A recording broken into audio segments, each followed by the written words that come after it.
Ikasturtea astea zijoala, gure duzte egun pixka Gaztezulon ziteun ezagutarazteko herri mailan, Gaztezuloko estiloko txoko bat montatzea Ibarrako plazan bertan. Gaur antolatuko dugu txikinentzat, gaur izango da ludoteka estiloko bat, eta ja bihar gazteleku niteian gauzak antolatuko ditugu gure bai Ibarra, baina Sabinazion gaztez nera bentsat. Azkenen hartzeu ludoteka eta gaztelekua eskaintzun zerbitzua da.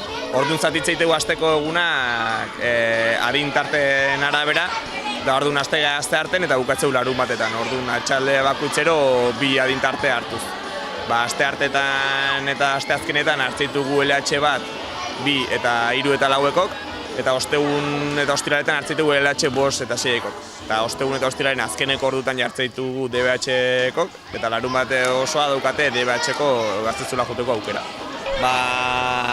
Jolasak, irterak, tailerrak, eskulanak, da gero gaztek proposatzizkiguten gauzak aurre ematen saiatzega, eta behin motivazioetatik abiatuz ekintza ezberdinak.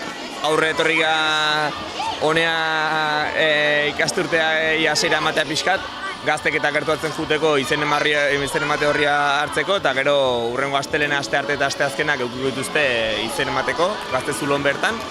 10-etatik ordu bateta eta 4-etatik 6-eta. Aste azkena izan da azkeneko eguna, ja ez dugu luzatuko, zati hurrengo aste nurrin astega ohiko zerbitzuakin.